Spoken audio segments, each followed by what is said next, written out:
I'm Dr. Nataraja. I've been working now as a director of JSS Institute of Speech and Hearing, Mysuru. Of course, earlier I had worked at AISH as professor and head of the Department of Speech Sciences. And then I took voluntary retirement from there and moved on to Jordan for 2 years and then came back and started JSS Institute of Speech and Hearing in 2001. So for the past 19 years, I've been working as director of JSS Institute of Speech and Hearing.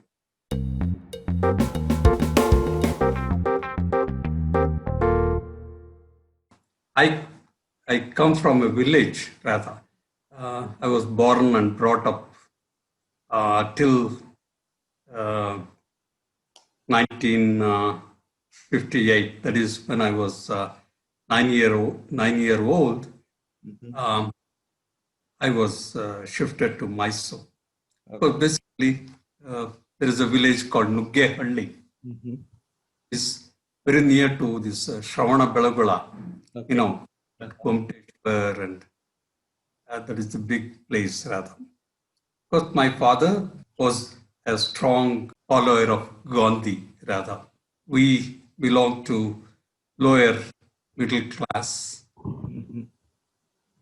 Of course, my father even had some small lands and doing cloth business and tailoring. His business was not so good because he was taking part in the independence movement and neglected his business and agriculture and all that. Later, of course, my uncle, that is my father's elder brother, was in Mysore and he was working with Maharaja of Mysore in the palace office.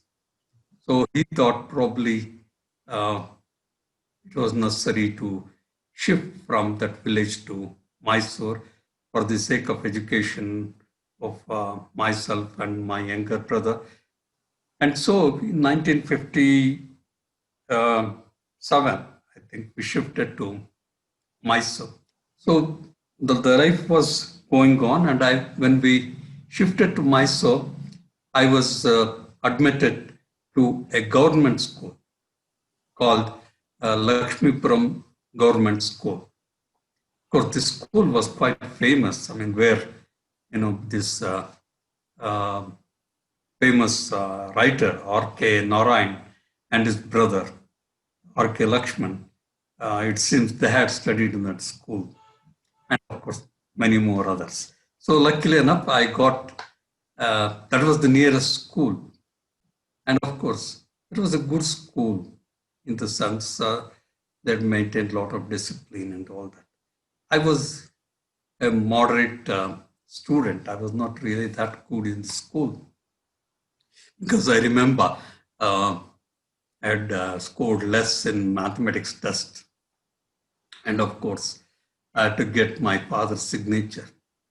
I had managed to alter the number, like it was 10 and I had made it 19 using a pencil, and then got the signature of my father and then rubbed it off while returning it to the teacher.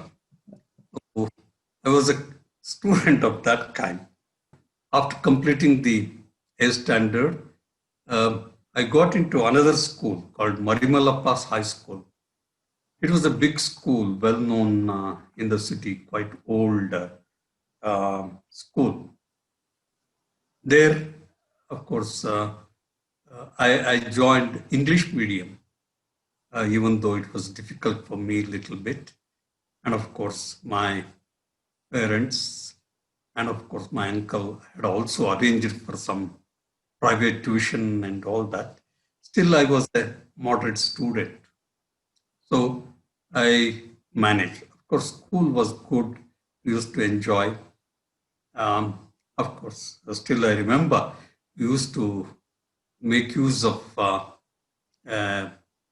canteen called Poor Students Canteen. every day afternoon they would give 2 idlis and some chutney. You know, uh, I used to get the benefit of that because of lower income group, and I studied in the school, and it was quite good. And there, of course, I had two teachers who had impressed me rather. One is a chemistry teacher who was very strict, and of course, at the same time, there was a teacher for physics uh, who was very good. I used to like his classes, and of course, we were also a small bunch of students. One of my friend called Prabhakar, and another one Srinivas, and all these. Uh, we were a little naughty in the sense, we used to tease our teachers and get caught and get beaten up and all that. That was the school days. Of course, we used to take part in some cultural activities too in the school. And by the time I came to the 10th standard, that is SSLC, uh, I started becoming more serious. And of course, my family condition was not that good. So I was forced to study, probably forced to study well, in the sense my mother used to be ill, and my father was working as an attender in the University of Mysore. And of course, my younger brother, my younger sisters were there. All this probably made me to study a little hard. And I worked hard, and I got first class in SSLC. That helped me to get into pre-university in the University College, which was known as Yuvaraja's College, which was next to Maharaja's College. It was controlled and funded and all that by University of Mysore. It was a well-known college, of course. There used to be around 50 to 60 students in each class. Uh, by that time, I had started, I was thinking of becoming a doctor because one of my cousin was studying in medical college, and he had become a role model for me. And, and of course, probably I was also influenced by the fact that my mother used to be ill and we used to go to hospital, and somewhere probably that had also worked. And I was quite serious to become a doctor. And of course, at that time, it was necessary to score more than 60% to get into MBBS, particularly the government. I mean, there were no private colleges at that time. There were very few private medical colleges. So I used to work hard, and unfortunately, I also failed in PUC, Okay. in English rather. Of course, the optionals, that is PCB, physics, chemistry, biology. I was quite good in chemistry. I had scored 79 in that, and of course, physics was okay. It was around 58 or 59.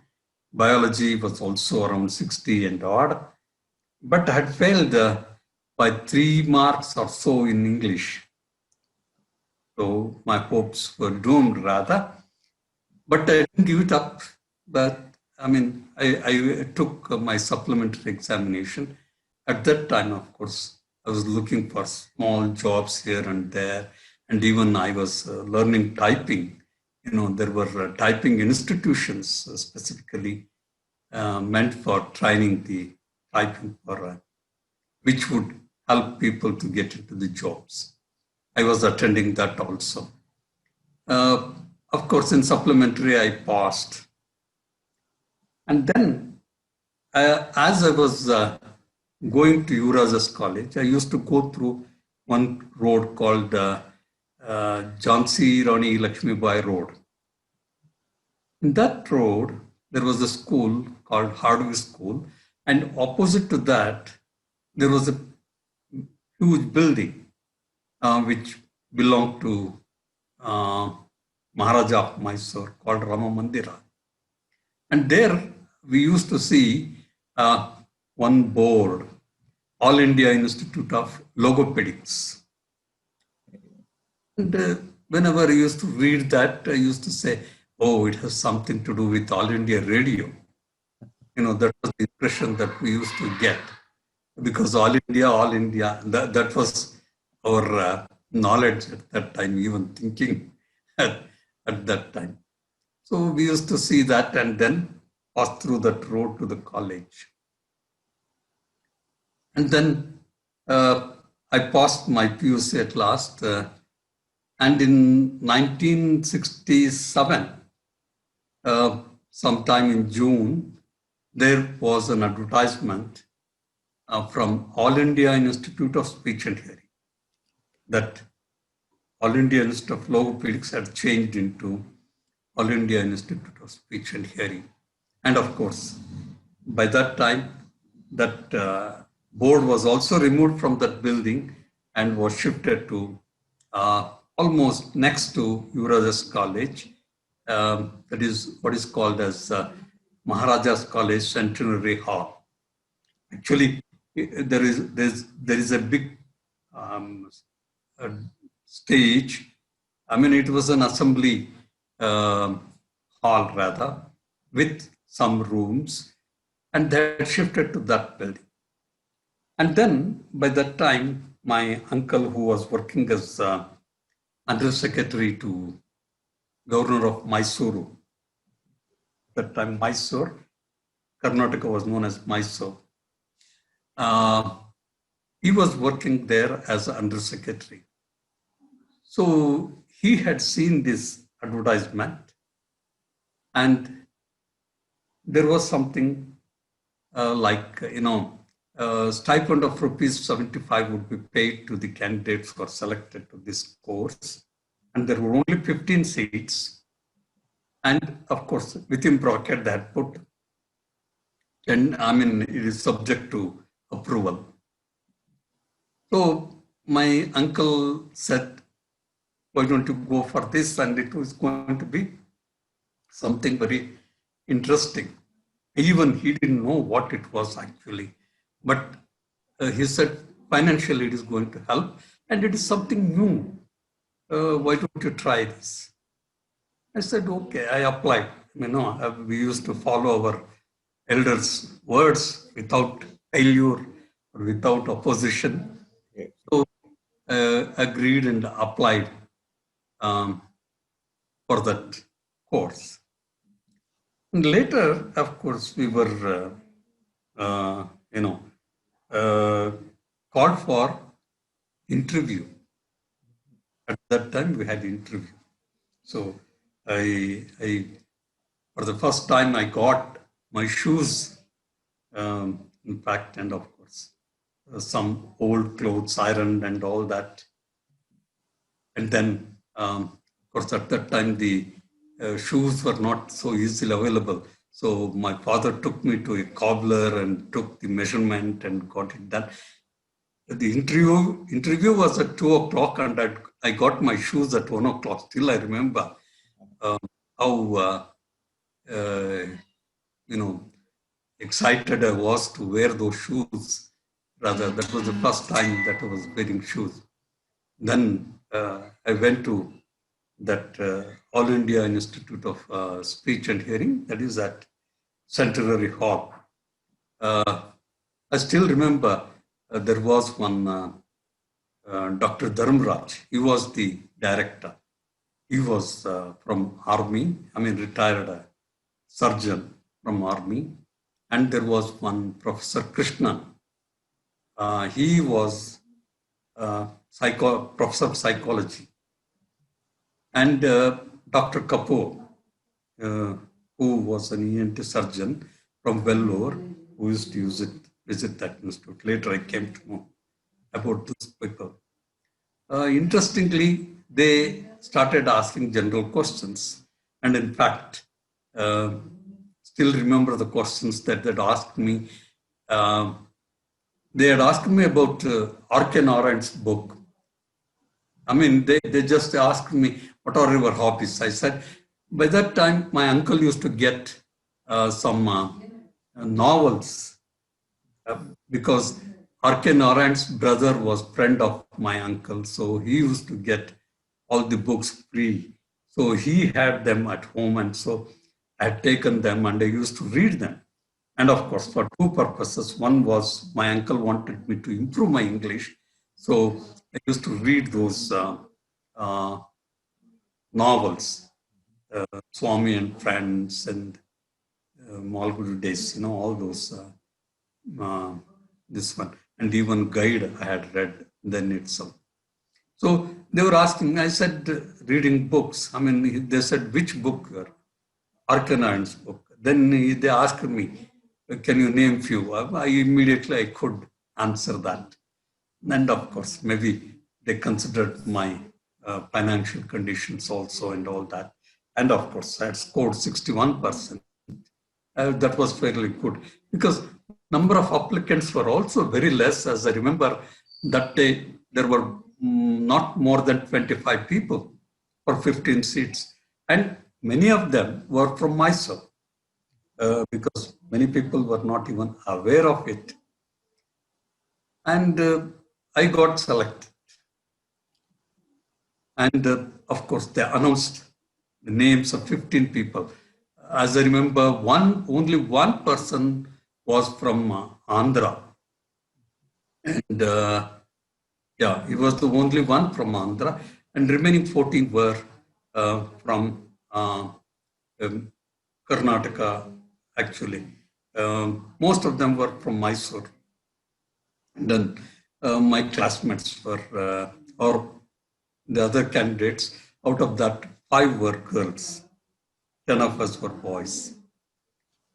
And it so happened 2 of my classmates who studied with me in PUC had also joined.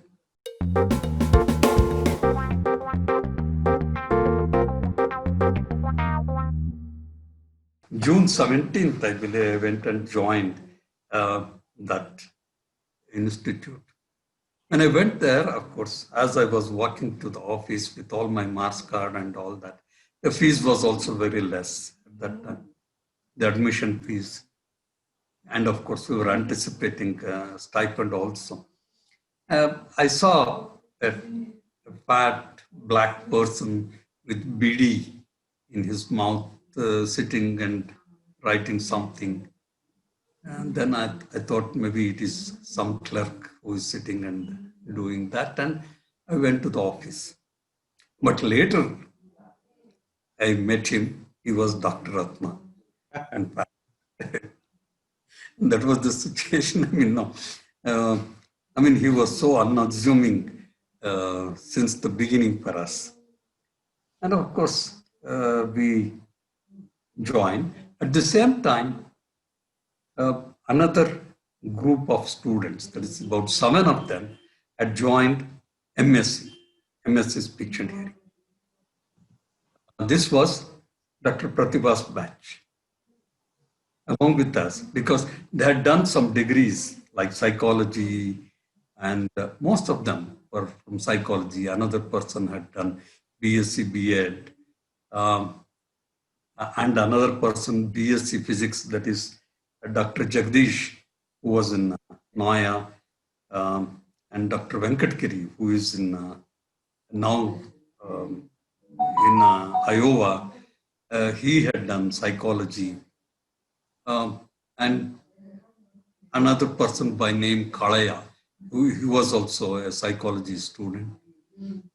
They had joined MSc because they had the degree and they had joined them. Before our batch, ours was the first batch of BScs, 15 of us. And before us, there was another group who had started way back in 1966. Dr. Ratna did mention about it, but he had mistaken something there in the sense this group had studied for 2 years and they got the degree only after the internship. That is, It was for 3 years, 2 years MSc with 1 year internship. That is what Dr. Pratibha also did. They had the specialization in the sense speech, speech language pathology and audiology. And for us, for BScs, it was both together, BSc speech and hearing. My classmates, Nagaraj, who was at AOHNH, you know him quite well, and one Mr. Basuraj, of course, husband of Dr. Vijayalakshmi Basuraj, and then one Vishwanath, and another one was Mahananda, another Bettagiri, Ramesh Bettagiri. He is in he is in States now. And then, of course, we had Subramanya, who was quite close friend of mine, who stayed in Mysore itself. And of course, 5 girls. One Miss Vasudha, she is of course in States. Then one Swarnalata, then another one Surya Banu, and then another girl Indra Kumari, and then Vatsala. These were 5. And then, of course, out of 15, 2 had left the course, thinking that one who had come from Andhra had left, another person, actually another boy who had joined for some time and left. Probably he didn't find it interesting and he left. So we were 13 students in the class. So we used to have classes in the medical college along with the MScs, that is Dr. Pratibha's batch. All of us used to go by the institute bus and attend the classes, anatomy, pathology, physiology classes at medical college. It was a very prestigious thing for us to go to medical college at that time. Probably partly because we were thinking of joining medical and of course, others who used to see, they used to say, they're going to medical college. That was, and even the teachers were quite well-known professors of medical college, because, my own cousin, who was studying there, MBBS, used to say, those people are heads of the departments, and because of Dr. Dharmraj, who was Dean of Mysore Medical College for some time, only the professors used to come and teach us. They were good teachers, particularly one in anatomy, and Dr. Krishnars. He was quite good. And we used to enjoy those classes. And we used to attend the dissection and anatomy lab, physiology lab, and all that. Even pathology lab, we used to go and see, but not really understanding much at that time. But of course, anyhow, we used to, but they also did not know where to limit. They used to talk about circulation or even digestive system and all that, in fact. But anyhow, we used to attend and we used to enjoy those classes. Apart from that, the teachers at Aish were, of course, Dr. Ratna was there, and of course, Dr. Hegde, then he was Mr. Hegde, then Mr. Bharatraj. These two were psychology. And we had one Mrs. Rekha Sen. She was Miss Rekha Sen then. And these were the people whom we had to start with.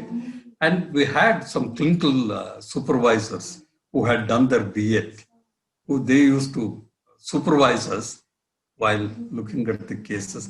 They had some training by Dr. Ratna and Bharatraj and all that. And later, of course, Mrs. Saraswati Menon joined the institute. Later part of when we were almost at the end of the first year BSc. And Dr. Nikam, she was working at Vellore CMC, and she had come and joined when we were in second year BSc. That is 1960, end of 1968, I believe. I mean, these were the only staff whom, and of course, it is interesting. I mean, we should, I have to say, for us, college days were different. As we were from schools. There was no co-education and all that, and uh, talking to girls, that too, in English was a very big thing. We used to be surprised. At least some of us used to be surprised. Nagraj and others used to talk to uh, girls uh, in English. So we were all surprised that too they're speaking English, and then we were also afraid, what will be our condition because we are not capable of speaking in English. But later on, of course, we started talking to them. The girls started talking to us, and we started mingling in the class and started talking in English also. Of course, Dr. Ratna used to correct our English quite often. And of course, we used to get a lot of people from university who were quite well-known professors. For example, linguistics, we used to have one, Dr. Hama Naik. He was quite well-known linguist actually, and also writer. And Professor Krishnan, psychology, he was very well known for psychotherapy at that time. Like that, we used to get professors even for electronics. We used to get one Professor Gopal from Gangotri, and we used to have practicals in the physics department of the university. That is postgraduate department of physics. Like that, we had very good teachers who were, but I was not really a very good student, particularly first year BSc. I was not regular to the class, bulk the class and go away and all that. But then, even I had failed in linguistics when I was in first BSc uh, because I was not paying much attention. Still, I was thinking of going to medical. Probably that made me to do that. I don't know. But because of some problems at home and other things, my uh, dream of going to medical college was completely dropped. But by that time, we had moved to second year. Um, there were some drama competitions in the city colleges. So some of us, Mr. Basuraj, myself, and another Subramanya, by that time we had come to know that Dr. Ratna was a good drama artist and he was writer and all that. And because by that time Dr. Ratna had taken Basuraj for one of the plays to act with. So we had come to know about his abilities and interest and all that. So we approached him and said we wanted to take part in the drama competition. That was a Kannada play that we had thought of.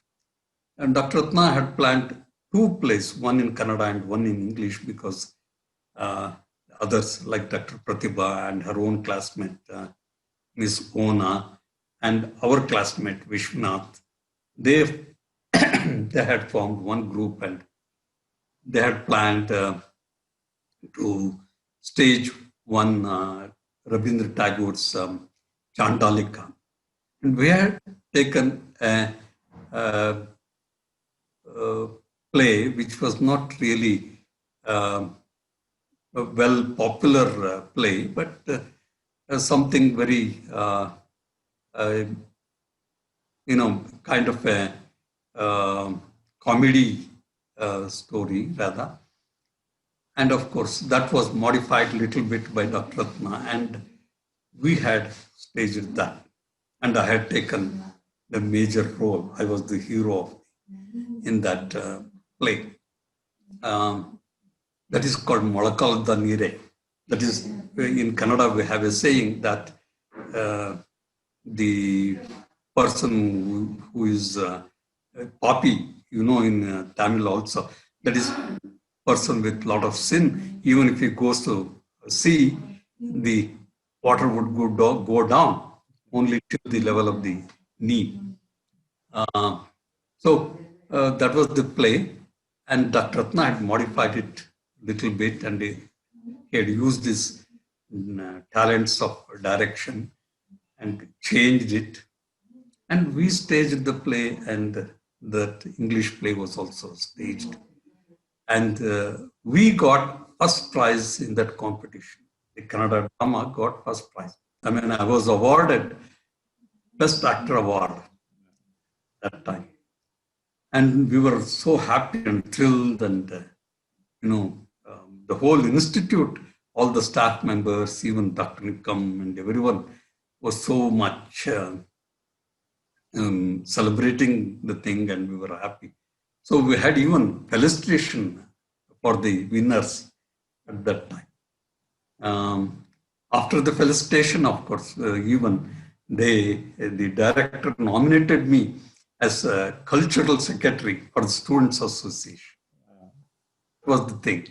So then, almost like, we started getting immersed in drama. We started taking part in state level competitions and started winning awards.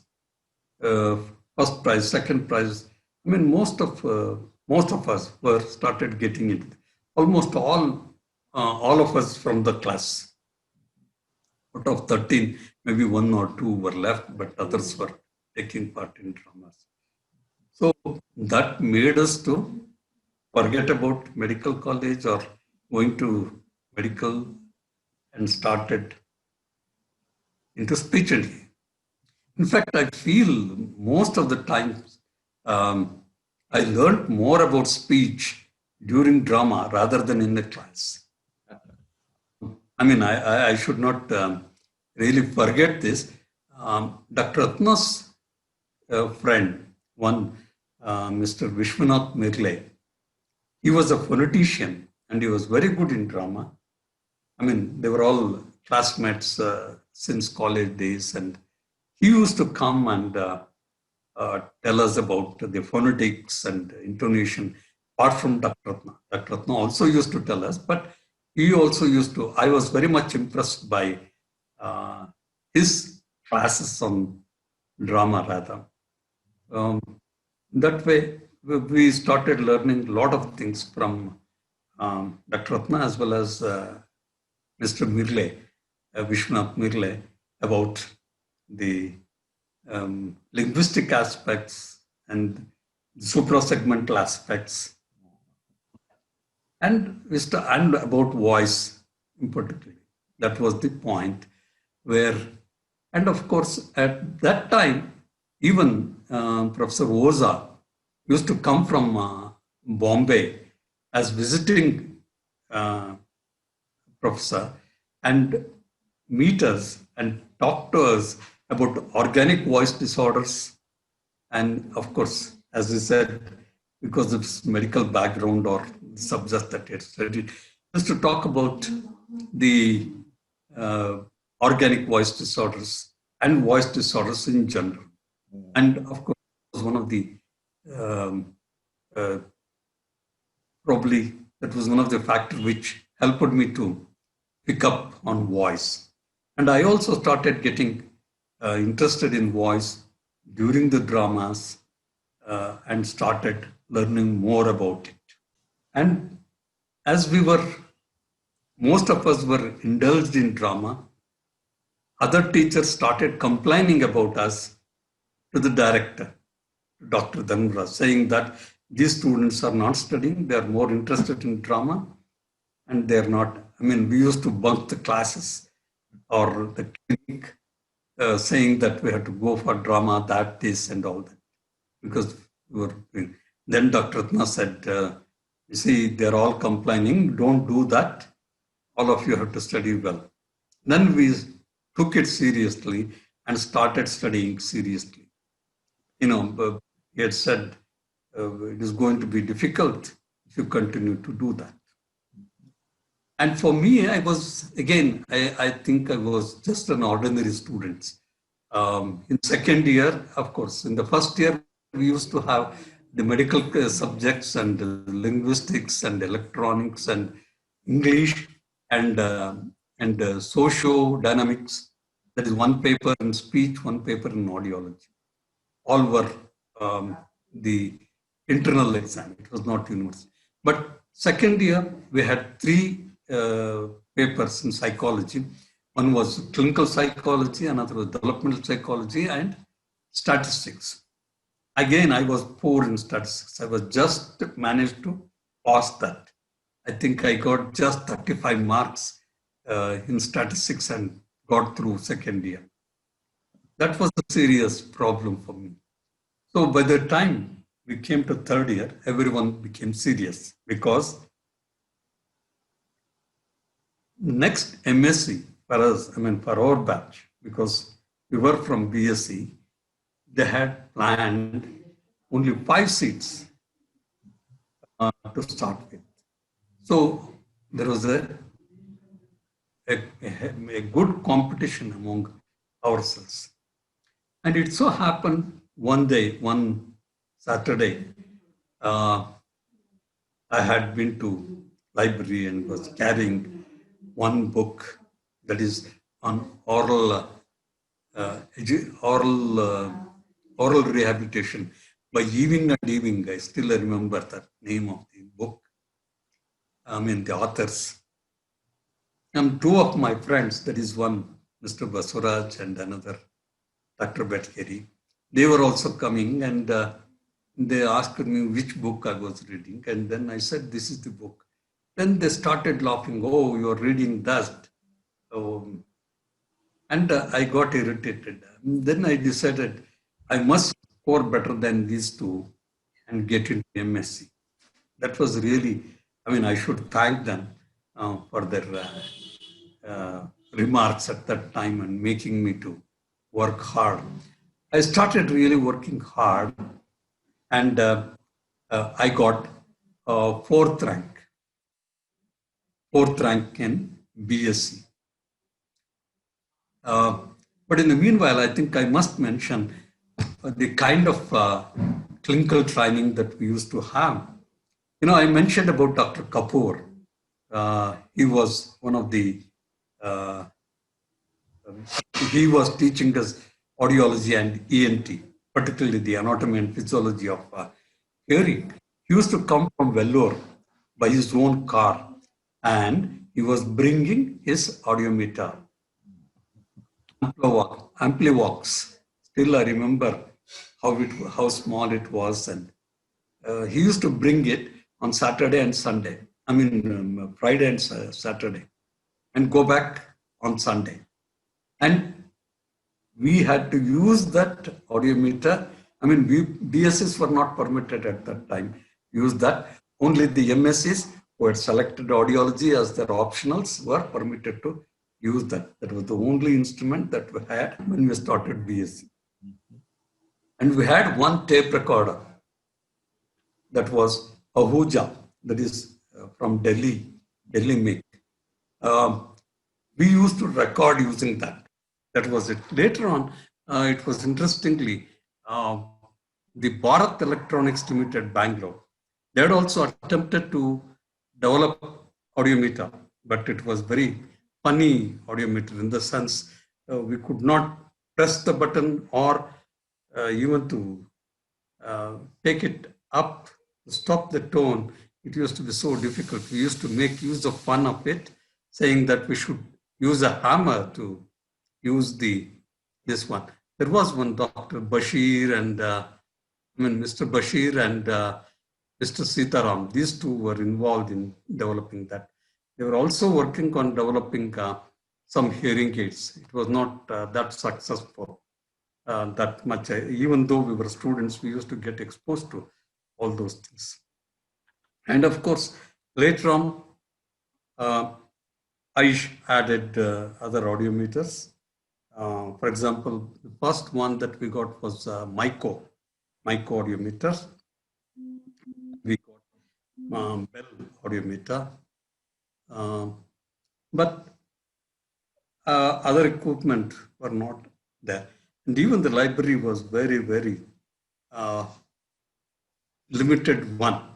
As Dr. Ratna said, maybe his personal books, some of them, and then a few of them which were bought, the availability was very poor. And luckily enough for us, later on we had that Wendell Johnson's library that is gifted by Wendell Johnson. And of course, we also had gift from Nuffield Foundation, UK. They had gifted a lot of books and also equipment, as I remember.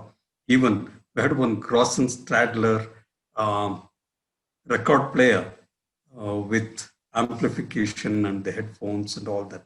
We used to play with that very much as students.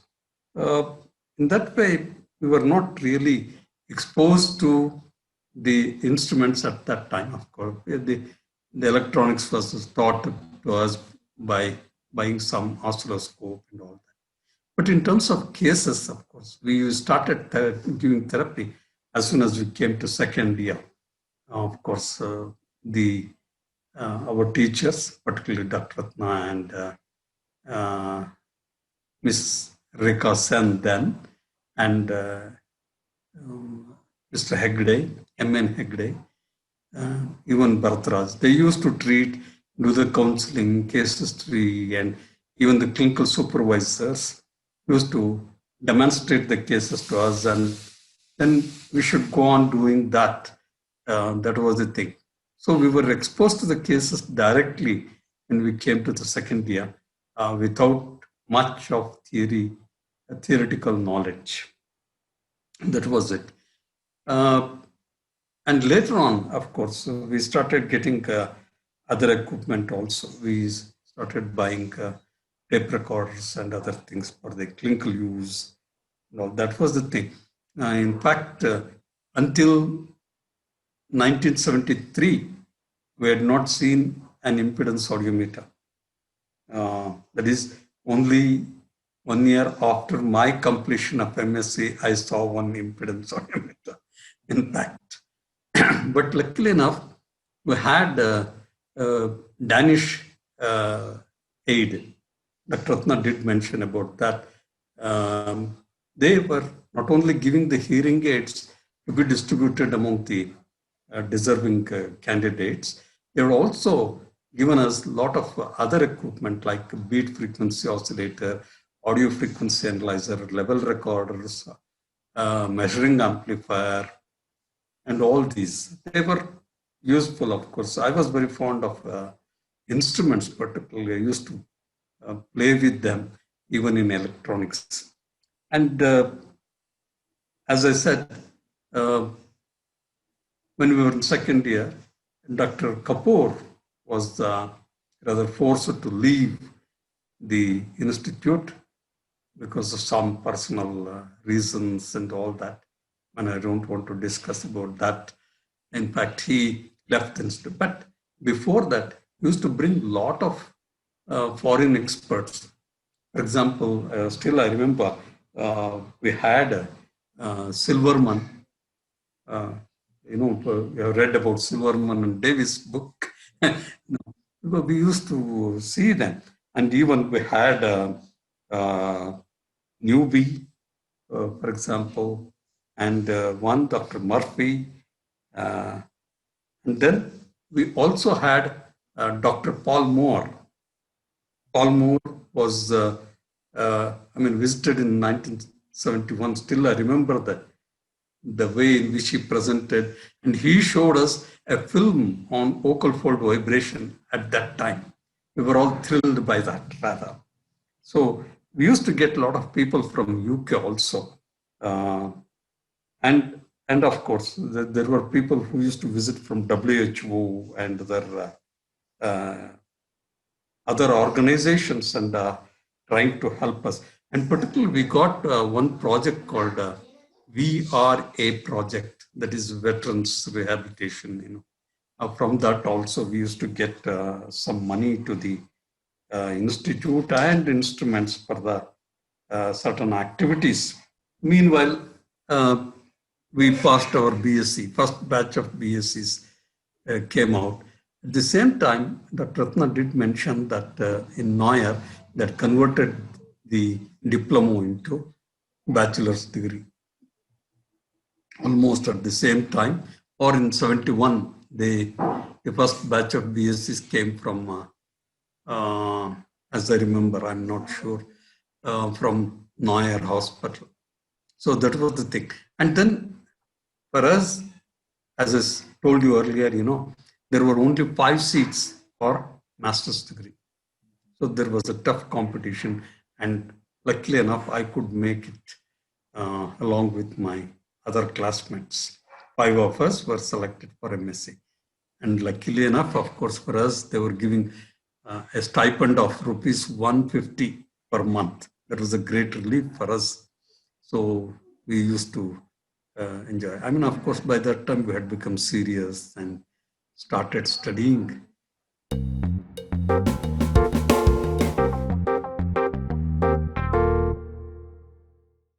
I mean, by that time, they had shifted the college partly to Manas Gangotri.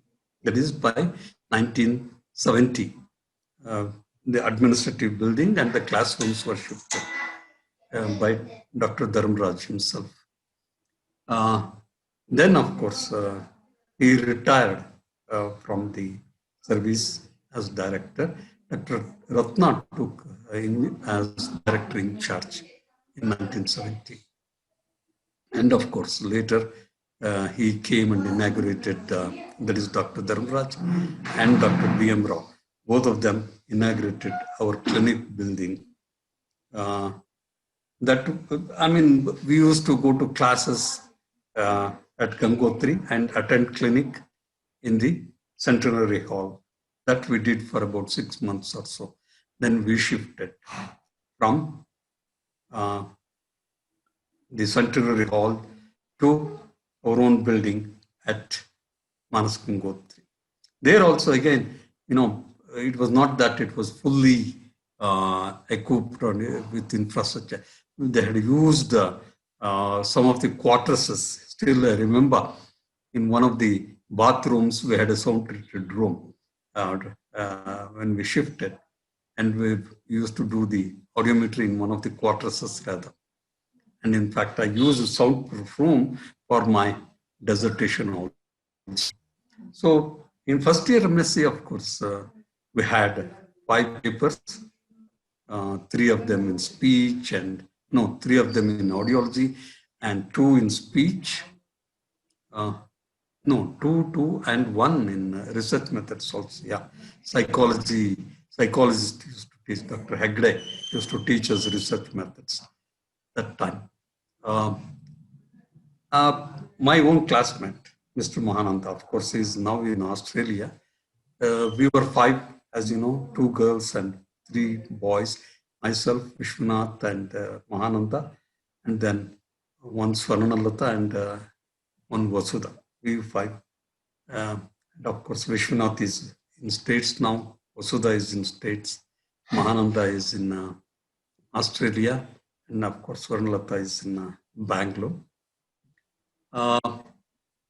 Mahananda and myself used to travel together because they had a scooter. So I used to make use of it to go to Gangotri. Otherwise, I had to pedal my cycle and go there. So we were studying together. In first MSc, we had an auditory physiology also. We used to consider that as a tough subject, tough paper rather. And we were doing combined studies, and then the day before the exam, we started studying and then found that some of the things were not getting into our head. And we decided, in case if we cannot answer the questions, I would get out and then you also follow. The same thing. If he felt that he could not, he would go out and I would follow.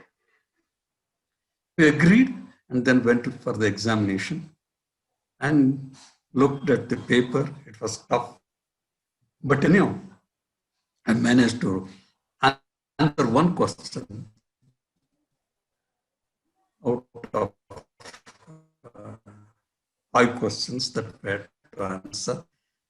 And then I nodded to Ananda and got out of the examination hall. But that fellow sat and wrote completely, and I failed in that paper, and he passed the paper.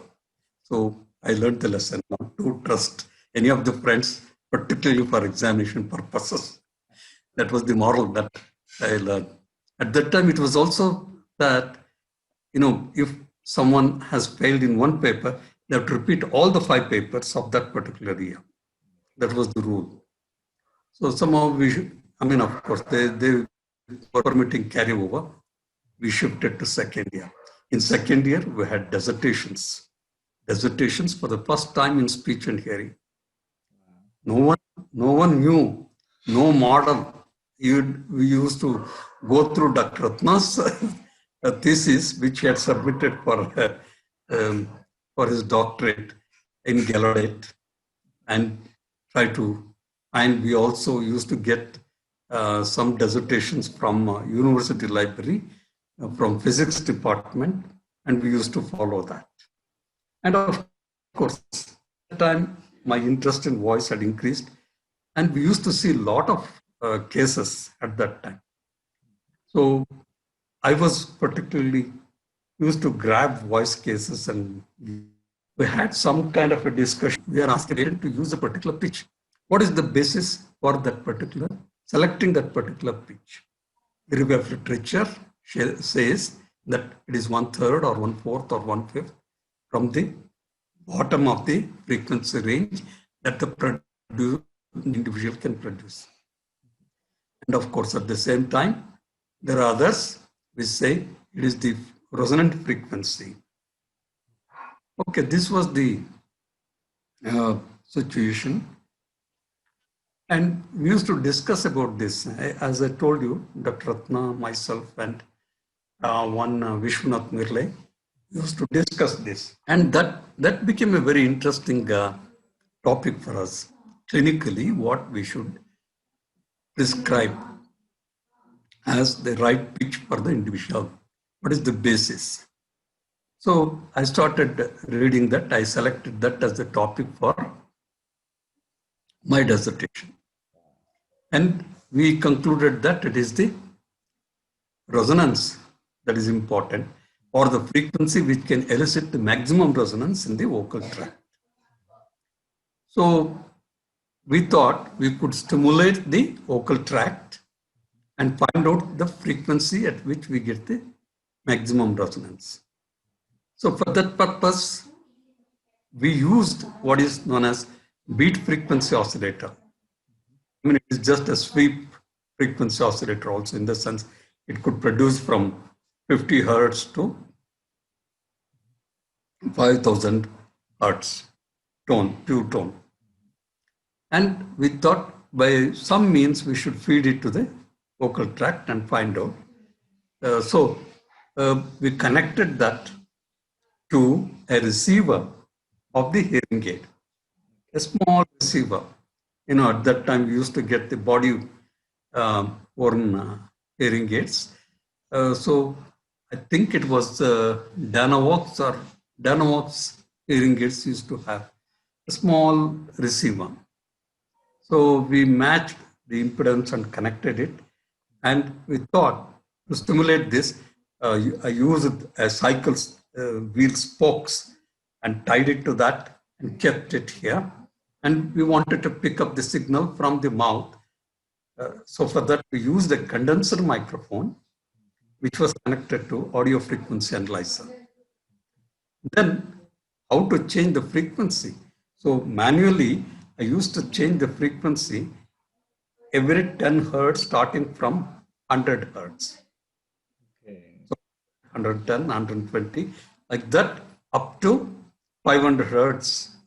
And at the same time, I should note down, I used to note down the intensity level at the using the audio frequency analyzer.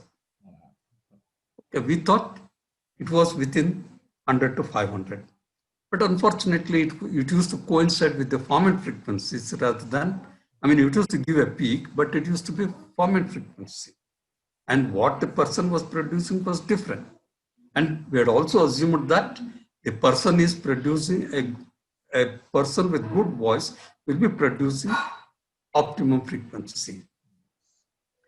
So that was a baffling thing for us. And later, we went through the review of literature and found that the natural frequency of vocal tract, I mean, some experiments by one Fujimura, still I remember that Japanese name, Fujimura, he had conducted the experiments and found that the resonance of the vocal tract lies somewhere from 700 to 1500 hertz. So we changed the frequency range of reading this and found that there used to be a peak at particular frequency. And then the stroboscope, the stroboscope which could tell us the fundamental frequency was also used, and we used to ask the subject to keep his mouth in R position and then ask him to produce R and find out the fundamental frequency, and then ask him just to hold the same position without phonation and feed the tone every 10 hertz and find out. Then we found that when the fundamental frequency was 100, the natural frequency of vocal tract used to be 800. That is in good speakers, good male speakers. We had taken about 10 good speakers. And we found that there was a relationship between fundamental frequency and natural frequency of vocal tract. That was 8:1. If the fundamental frequency is 100, the natural frequency is to be 800. If the fundamental frequency was 125, the natural frequency is to be 1000 hertz. So we could find the relationship between these two. Then we started predicting, okay, if our finding is right, then when we should be in a position to predict what will be the fundamental frequency. In another 5 or 10 cases, we measured the natural frequency of vocal tract, divided that by 8, and asked the subject to say ah, and then we found the prediction was true. And we reversed the prediction. We asked the subject to say ah, determine the fundamental frequency, and then measured the natural frequency of vocal tract. And that prediction was also found to be true. So then we said, even in dysphonics or cases with voice disorders, where the vocal folds are affected, we should be in a position to say what is the fundamental frequency that is most suitable for that particular individual. So that was my dissertation. And of course, I used to work day and night and got it, of course. And later on, of course, we got other instruments like level recorder, which could be coupled with the beat frequency oscillator mechanically, and we could sweep the frequency along with the marking of intensity on the level recorder. So we modified that later. That was way back in 1973. In 72, I completed my dissertation. And of course, at that same time, I cleared all the papers, back papers, 5, plus the 4 papers of second year and the dissertation, and I could complete it. It was the interesting research. And in 1975, you had asked me to talk about the research paper also. I mean, in fact, I published a paper in Australian Journal of Communication in 1975. Of course, we had presented these, studies at Isha conference in Bombay in 1973. So that was the work that really, was interesting for me. And I mean, we had to do it manually for all the subjects at this pace of 10 hertz. And that was a really tiring thing. Of course, we could do. That was the way in which we learned. And that was very fascinating and it quite satisfying for me, particularly at that time. So we started using that clinically. That is, for all the cases of voice disorders, we used to measure and write down the optimum frequency. So this should be the frequency. And of course, we used to use this TACO unit to provide therapy or visual cue to the patients to achieve the fundamental frequency that is desired as per the measurement of optimum. So that was it actually. Well, we passed, all 5 of us passed our MSc. And then, of course, we were looking for a job. That was a real big change that.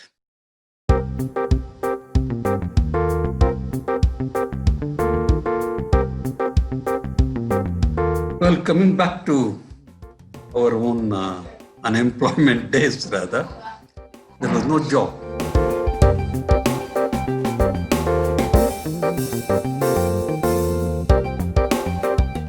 You will be given a table and chair in a corner and you have to sit.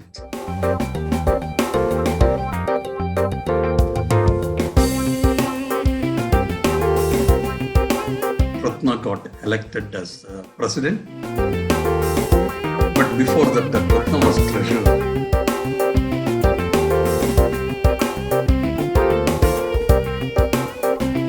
I had already become a lecturer, so I said I will contest for the executive council.